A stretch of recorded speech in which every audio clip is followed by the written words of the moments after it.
Doctor ने अभी अभी घोषणा की थी कि एम्मा का निधन हो चुका है, लेकिन अगले ही पल वह अचानक अस्पताल के बिस्तर पर उठकर बैठ गई। इस दृश्य ने डॉक्टर को इतना डरा दिया कि वह बेहोश हो गया। उसके पिता ने यह सोचकर एम्मा को उत्साह से गले लगा लिया कि डॉक्टर ने कोई चमत्कार किया है। लेकिन जब एम्मा जागी तो उसने केवल एक ही बात कही, मुझे मांस खाना है। उसके पिता उसे जल्दी से एक बारबेक्यू स्टॉल पर ले गए, लेकिन जैसे ही वे बैठे एम्मा ने अपने पिता से कहा कि वह उनकी बेटी बिल्कुल नहीं है, बल्कि एक परी है जो अनुभव प्राप्त करने धरती पर आई है। उसके पिता ने बस यही सोचा कि वह गंभीर बीमारी से ठीक होने के बाद बकवास कर रही है और उनकी बातों को दिल पर नहीं लिया। तभी बगल की मेज पर बैठे के कुछ गुंडों ने मालिक से जबरन वसूली करने की योजना बनाते हुए चुपके से अपनी डिश में एक कॉकरोच डाल दिया। उसके पिता इसे बर्दाश्त नहीं कर सके और उन्होंने मौके पर ही उनका पर्दाफाश कर दिया। गुंडे गुस्से से लाल हो गए और उन्होंने उसके पिता को गालियां दी। अपने पिता को अपमानित होते देख एम्मा का चेहरा तुरंत उतर गया। उसने पास की एक कुर्सी पर लात मारी और वह तोप के गोले की तरह निकली। एक गुंडे ने कुर्सी को पलटने की कोशिश की, लेकिन उसने कितनी भी कोशिश की, कुर्सी अपनी जगह से नहीं हिली। फिर एम्मा ने उसे एक पैर से जमीन पर गिरा दिया। गुंडों के सरगना ने अपने साथी को पिटते देख तुरंत अपने आदमियों को इकट्ठा किया और उन्हें घेर लिया, लेकिन एम्मा ने उन्हें कुछ ही घूंसे लात में ढेर कर दिया, जिससे वे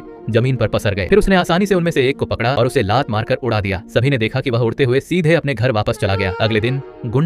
अगले दिन वे गुंडे और भी ज्यादा लोगों को लेकर वापस आए। सिर्फ अपने साथी का बदला लेना चाहते थे, बल्कि बहुत बड़ी रकम मुआवजे के तौर पर भी मांग रहे थे। उसके पिता ने साफ इनकार कर दिया। जब उन्हें लगा कि धमकियों से बात नहीं बनेगी तो वे एक बुलडोजर लेकर आ गए। उन्होंने धमकी दी कि पूरे घर को जमींदोज कर देंगे। शोर सुनकर एम्मा तुरंत सबके सामने आ गई। उसने सभी को तुरंत वहां से चले जाने की चेतावनी दी, लेकिन गुंडों ने उसकी बात नहीं मानी। उल्टा उन्होंने बुलडोजर के ड्राइवर को आगे बढ़ते रहने का आदेश दे दिया। एम्मा बिल्कुल शांत होकर अकेली बुलडोजर के सामने खड़ी रही। अगले ही पल हवा में अचानक एक सुनहरा भाला प्रकट हुआ। उसने हल्के से भाला घुमाया और वह सीधे बुलडोजर में जा धंसा। ड्राइवर ने जितना भी एक्सीलेटर दबाया, बुलडोजर अपनी जगह से 1 इंच भी नहीं हिल पाया। फिर एम्मा ने भाले को घुमाया, कई टन वजनी बुलडोजर हवा में उठ गया।